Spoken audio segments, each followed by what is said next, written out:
जैसा कि मैंने आपको अपने पिछले वाले वीडियो में बताया था कि कोल इंडिया लिमिटेड की तरफ से एक बहुत ही अच्छी अपॉर्चुनिटी आई है जिसमें हर ब्रांच एलिजिबल है। मतलब अगर आपने ग्रेजुएशन किया है तो आप एलिजिबल हो।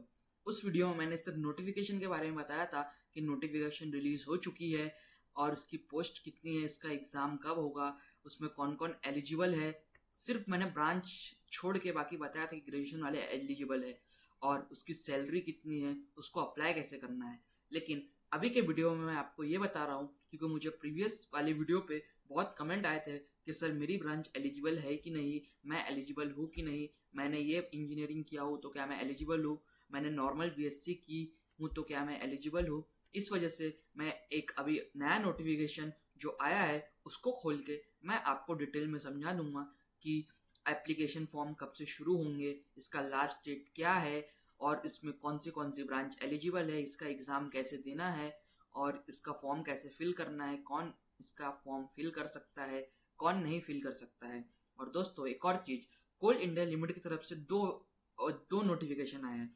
एक नोटिफिकेशन जो आया है वो 260-270 सीटों के लिए है। उसमें आप एलिजिबल नहीं हो अगर आपने गेट नहीं किया है। उसमें जो एलिजिबिलिटी है वो है गेट का, जो जिन्होंने एग्ज़ाम दिया होगा वही उसमें फॉर्म भर सकते हैं। लेकिन जो ये वाला नोटिफिकेशन है इसमें सब फॉर्म भर सकते हैं जिन्होंने ग्रेजुएशन किया है। इसीलिए आप उन दोनों नोटिफिकेशन में कंफ्यूज मत होना। अगर आपने गेट किया है तो आप उसमें भी फॉर्म भर सकते हो और आप उसमें भी एलिजिबल हो। लेकिन उसका जो एप्लीकेशन फॉर्म शुरू होगा वो कल से शुरू होगा। लेकिन जो अभी कोल मैनेजमेंट ट्रेनिंग की नोटिफिकेशन है उसका जो एप्लीकेशन फॉर्म शुरू होगा वो 12 मई से शुरू होगा। तो आप डिसाइड कर लो, अगर आप दोनों में एलिजिबल हो तो आप दोनों फॉर्म फिल कर सकते हो, अगर आप एक में एलिजिबल हो तो आप एक फॉर्म फिल करो। तो चलो बिना किसी देरी के हम शुरू करते हैं।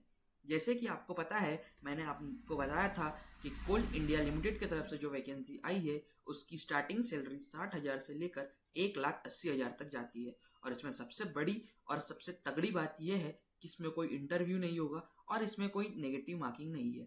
मतलब जैसे बाकी एग्जाम में रहता है कि नेगेटिव मार्किंग भी है 0.25, 1/4 या 1 मार्क्स, लेकिन इसमें कोई नेगेटिव मार्किंग नहीं है। और इसके साथ साथ इसमें कोई इंटरव्यू भी नहीं है। आपका सिंगल डे एग्जाम होगा 3 घंटे का। अगर वो एग्ज़ाम आप क्वालिफाई करते हो, अगर आपका नाम मेरिट लिस्ट में आता है तो आपका इसमें सिलेक्शन हो जाएगा। इसमें बाकी कोई ना फिजिकल ना कुछ नहीं है। डॉक्यूमेंट वेरिफिकेशन, मेडिकल टेस्ट और सीधा ज्वाइनिंग आपके हाथ में।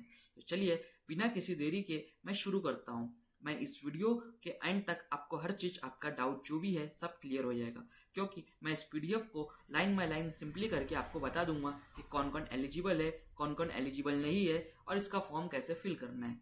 सबसे पहले हम बात करते हैं दोस्तों, ये रिक्रूटमेंट आई है कोल इंडिया लिमिटेड यानी CIL की तरफ से। ये एक महारत्न PSU है, इंडिया की सबसे बड़ी कोल प्रोड्यूसिंग कंपनी है जो कि टोटल कोल प्रोडक्शन का अप्रॉक्स 75% यही करती है, जैसे इसमें लिखा हुआ है। उसके बाद और लगभग 2 लाख से ज़्यादा एम्प्लॉय यहाँ काम करते हैं। अब जो भी है, आप अगर इसमें लग जाता है, आपका सिलेक्शन हो जाता है तो आपका करियर स्टेबल और फ्यूचर बिल्कुल सिक्योर रहेगा। अब हम बात करते हैं पॉइंट 2 की, जो कि है इम्पोर्टेंट डेट्स की। दोस्तों अगर हम opening date of online registration की बात करें तो ये शुरू होगा 12 मई 12 मई को सवेरे 10 बजे से, और जो इसका लास्ट डेट है वो 11 जून शाम को 6 बजे तक है। जैसे कि मैं आपको बता रहा हूँ, इसका लास्ट डेट का बिल्कुल वेट मत कीजिए। जैसे 12 जून को फॉर्म खुलेगा तो 12 जून नहीं, 13, 14 जून, 15 जून तक आप फॉर्म फिल करके एकदम आप निश्चिंत हो जाइए कि आपको फॉर्म फिल नहीं करना है। क्योंकि लास्ट डे पे कभी कभी ऐसा होगा कि कोल की तरफ से बहुत दिनों बाद वैकेंसी आई है तो सर्वर इश्यू भी रह सकता है। इसलिए लास्ट डेट का वेट मत कीजिए, आप फॉर्म खुलने के 1-2 दिन के अंदर ही फॉर्म फिल कर लीजिए। मैं आता हूँ, जैसे यहाँ नोट दिया है, जैसे मैंने आपको बताया था, the date of computer based test will be initiated through the admit card for CBT. Admit card will be available for downloading through individual login portal.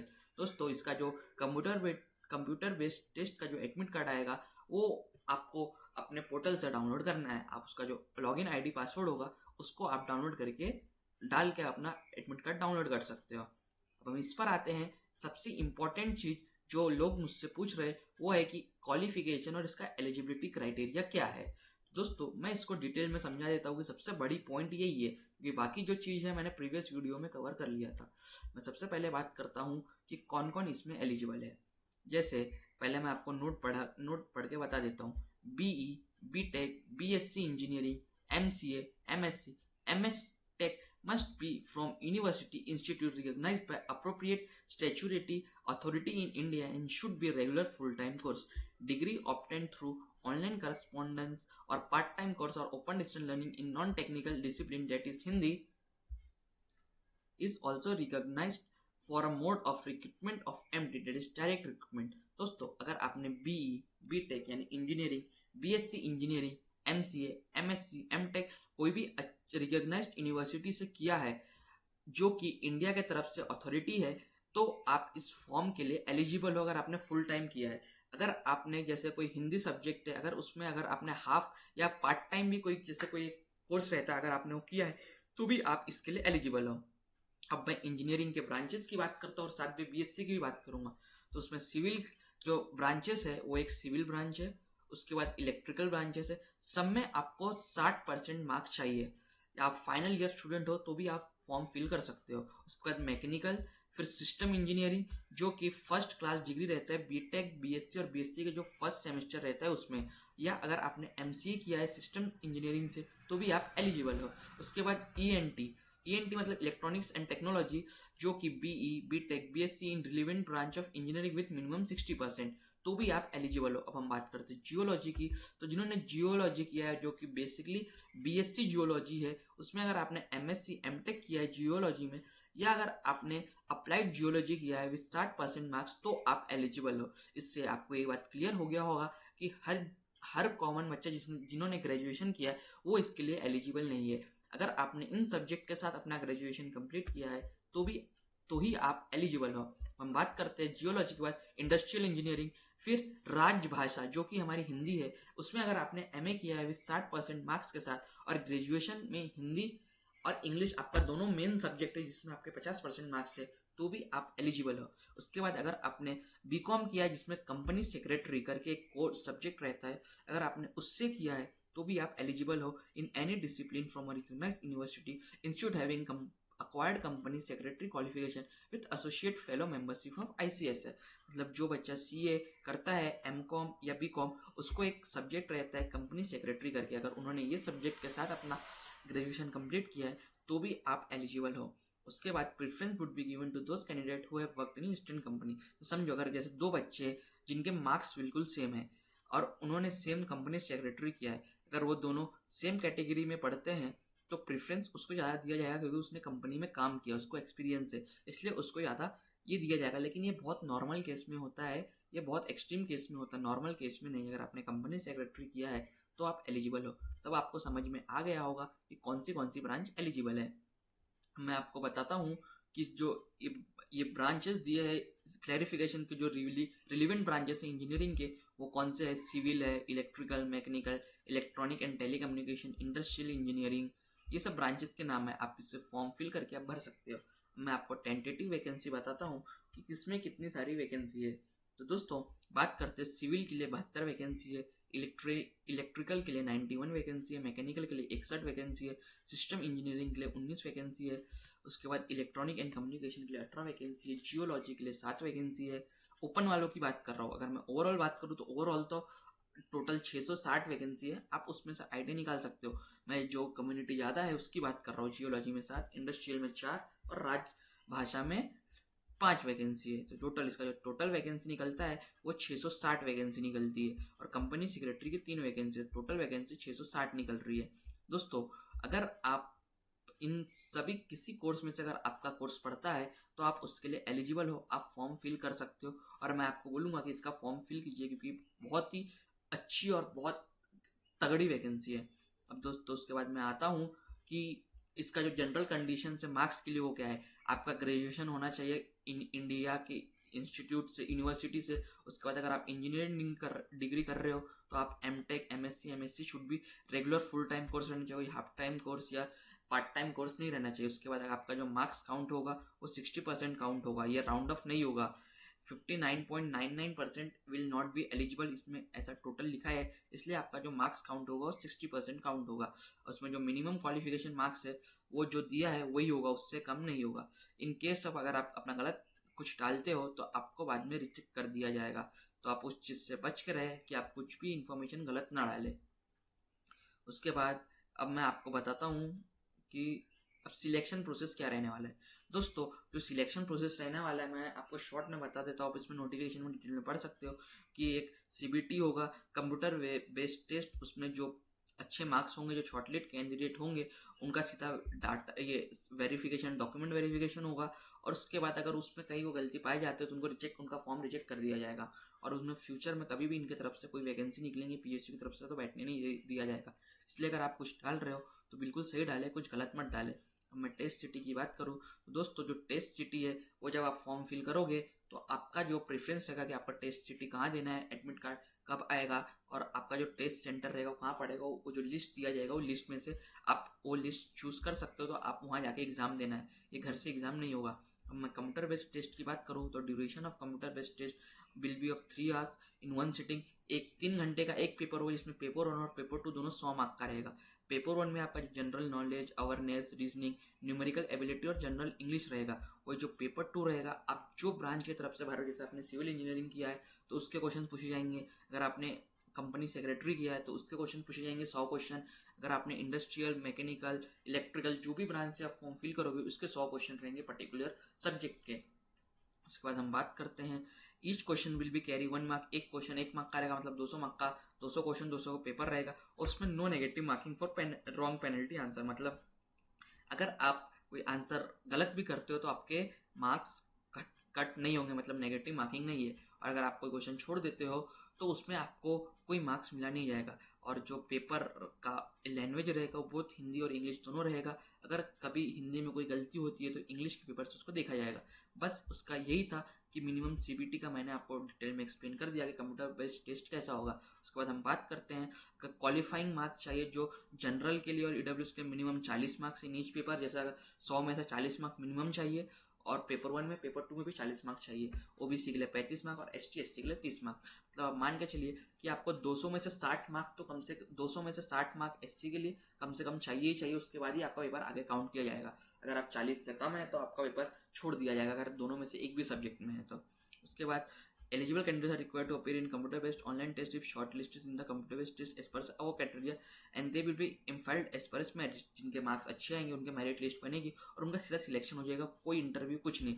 Final merit panel will be prepared on based on the marks obtain in the computer based test online. वही जो मैंने आपको हिंदी में बताया, जो final marks आएंगे वो जो स्टूडेंट के मार्क्स पर आएंगे, उसमें कोई इंटरव्यू नहीं, किसी का कुछ नहीं, सिर्फ जिनके ये अच्छे मार्क्स आएंगे उनके ये होंगे। For CS discipline in case if there is tie total marks. दोस्तों अगर कभी मार्क्स 2 बच्चों का टाई हो जाएगा तो उस केस में जिन बच्चे के पास एक्सपीरियंस ज़्यादा रहेगा कंपनी में काम करने का उसको प्रेफरेंस दिया जाएगा। ऐसा बहुत रेयर होता है, लेकिन तो भी अगर आप कोई कंपनी में काम करते हो और फॉर्म फिल कर रहे हो तो भी आपके लिए बहुत अच्छी अपॉर्चुनिटी है कि आप फॉर्म को फिल कर दो। क्या पता अगर आपका किसी के साथ मार्क्स टाई होगा और आपको अपर एज मिल जाएगा उससे। अब हम उसके बाद बात करते हैं अगर कभी कोई नॉन ऑब्जेक्शन सर्टिफिकेट ऐसा कुछ लगने वाला नहीं है। अब मैं एप्लीकेशन फ़ीस की बात करूँ तो दोस्तों इसका जो नॉन रिफंडेबल फीस है 1000 रुपये, मतलब 1000 रुपये एप्लीकेशन फ़ी और जीएसटी लगा के टोटल 1180 रुपये। मतलब आप कोई भी कैटेगरी से हो, हाँ, आपको 1180 रुपये फी पेड करना है।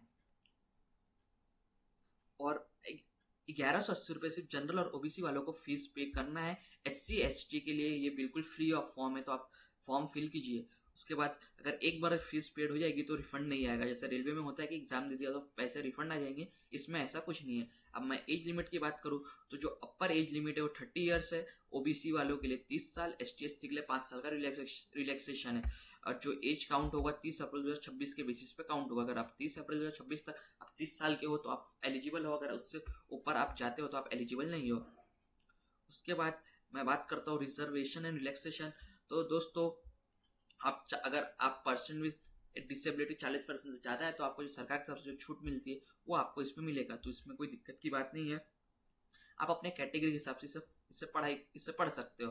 अब मैं आपको इसकी सैलरी स्ट्रक्चर के बारे में बता दूं तो दोस्तों, जैसा मैंने आपको अपने पुराने वाले वीडियो में बताया था, जिनने अगर किसी ने देखा होगा तो उसको आइडिया होगा कि मैंने आपको बताया था कि जब स्टार्टिंग में आप 3 साल के लिए काम करोगे तब आपको 60,000 रुपये महीना मिलेगा, और जैसे ही आपका ये खत्म हो जाएगा आपको 1,80,000 रुपये मिलेंगे। On successful and satisfactory completion of 1 year फिर service will be compounded even grade S officer discipline. 1 साल के ट्रेनिंग के बाद जब आपका पूरा क्राइटेरिया खत्म हो जाएगा कि आपने अच्छे से ट्रेनिंग कंप्लीट कर लिए, तब आप इवन ग्रेड ऑफिसर कहलाओगे और आपकी सैलरी बढ़ जाएगी। जो 60 साल है आपके ट्रेनिंग के वक्त आपको 60,000 रुपये मिलेगा। उसके बाद इसके साथ ही साथ आपको बहुत सारे DA, HRA allowance under cafeteria approach including performance, PRP और बहुत सारे जो सरकार के अंडर जो अलाउंसेस आते हैं वो सब आपको मिलेगा। उसके बाद अब मैं इसकी पोस्टिंग की बात करूँ तो कैंडिडेट में posted anywhere in subsidiary companies including coalfield area. जो कैंडिडेट की पोस्टिंग होगी वो भारत में कहीं पर भी हो सकती है जहाँ भी कोल कंपनीज है। Only candidates willing to serve anywhere need to apply. जो कैंडिडेट चाहते, जो कहीं पर भी अप्लाई मतलब सर्व करना चाहते हैं, काम करना चाहते हैं, वही इसमें अप्लाई करें। आपके चॉइस के हिसाब से आपको नहीं मिलेगा। अगर कभी कुछ इनकेस कुछ होता है कि अगर ऐसी सीट है तब आपको मिल सकता है, लेकिन आपके चॉइस के हिसाब से नहीं मिलेगा। आपसे पूछा जाएगा, लेकिन ऐसा कुछ नहीं है। उनकी उनकी जहाँ रिक्वायरमेंट जिसकी जहाँ होगी वहाँ आपको भेज देंगे। उसके बाद हम बात करें तो इसमें सर्विस एग्रीमेंट बॉन्ड भी है जो कि 5 साल का है। The appointed candidates are required to serve the company for minimum period of 60 month from the date of joining. मतलब अगर आप जैसे आज 5-10 में से आप ज्वाइन कर रहे हो तो आपको 5 साल तक कंपनी में रहना है, जो कि 60, और उसके लिए आपको 3 लाख का एग्रीमेंट, अगर एग्रीमेंट तोड़ते हो तो आपको 3 लाख रुपए देना है। उसके बाद at some of 5,000 per month will be deducted from the salary of MD। जैसे अगर आप जैसे अगर आपने बॉन्ड तोड़ा तो आपको 3 लाख रुपए देना है। उसके साथ जब आपको 60,000 की सैलरी मिलेगी उसमें से 5,000 रुपए हर महीने माइनस होंगे, और जैसे ये बॉन्ड पीरियड खत्म होगा सब आपको जुड़ा के एक साथ आपको मिल जाएगा। तो इसमें घबराने की बात नहीं है कि आपके पैसे डिडक्ट हो रहे हैं, वो सब आपको एक साथ मिल जाएगा। वो आप जब फाइनल जैसे ही आपका 5 साल खत्म होगा तब आप जितना भी आपका पैसा डिडक्ट हुआ होगा वो सब आपको एक साथ मिल जाएगा। उसके बाद आपको मेडिकल एग्जामिनेशन देना है। मेडिकल एग्जामिनेशन में आपका टेस्ट जैसे मेडिकल टेस्ट होता है नॉर्मल हर एग्जाम के बाद, तो वैसा आपको होगा। इसमें कोई बड़ी चीज़ नहीं है। मैं आपको बताता हूँ इसका अप्लाई कैसे करना है। तो आपको करियर विद CIL के जॉब पोर्टल पे जाना है। वहाँ आपको अपना online form online details apply करना। उसके बाद कैंडिडेट को अपना scan self arrested copy of the following document, ये सब जो हम फॉर्म डॉक्यूमेंट्स अपलोड करते हैं वो सब देखना है। उसके बाद digital scan copy of the recent passport size.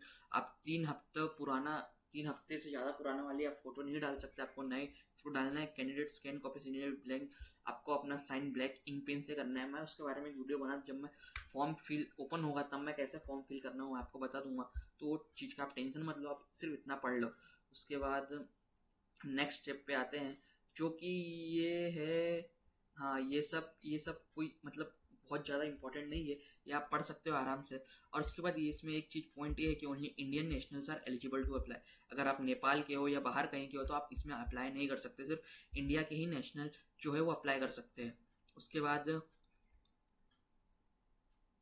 हाँ, अगर आपका टेस्ट सेंटर कहीं दूर पड़ता है, जैसे आप समझ लो एक बार के लिए आप बेंगलोर में रह रहे हो लेकिन बेंगलोर में टेस्ट सेंटर नहीं है, अगर आपका टेस्ट सेंटर मसूरी में पड़ता है तो आपको कोई DA नहीं दिया जाएगा, चाहे आप कोई भी कैटेगरी से क्यों ना हो। इसीलिए कंप्यूटर बेस्ड टेस्ट के लिए आपको कोई TA नहीं मिलेगा। TA मतलब जैसे कुछ कुछ कंपनी देती है ना कि आप पेपर देने जाओगे तो आपको कुछ पैसा मिलेगा या कुछ उनका रहना खाने का व्यवस्था, ऐसा कुछ नहीं होगा।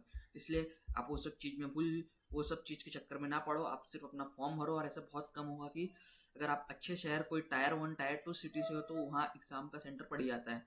उसके बाद बस, तो दोस्तों यही था। ये एकदम ज़बरदस्त वैकेंसी है, मतलब आप सबको बोलूँगा कि इसमें अप्लाई करो। बहुत तगड़ी वैकेंसी है जो आई है, बहुत सालों के बाद आई है कोल इंडिया में वैकेंसी। अगर आप पूरा डाउट, अगर मुझे लगता है कि आपका पूरा डाउट क्लियर हो गया होगा तो आप ज़रूर इसमें अप्लाई करो। 12 तारीख से फॉर्म खुलेगा तो मैं उस दिन इसका कैसे अप्लाई करना है उसका वीडियो बना दूंगा। अगर आपको कोई अलग स्ट्रैटेजी चाहिए, इसका प्रीवियस ईयर वीडियो चाहिए, ये प्रीवियस ईयर क्वेश्चन चाहिए कि इसका क्वेश्चंस कैसे आते हैं एग्जाम में, तो आप मुझे कमेंट करके बताओ, मैं आपको वो भी दे दूंगा। अगर आपको वीडियो अच्छी लगे तो वीडियो को लाइक करके चैनल को सब्सक्राइब करो।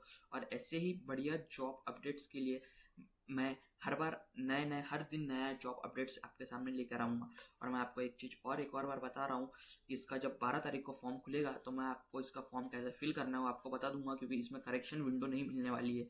आप ये बात याद रखना, क्योंकि नोटिफिकेशन में दिया नहीं गया कि इसका करेक्शन विंडो मिलेगा, इसलिए आप एक बारी में अच्छे से फॉर्म फिल करो।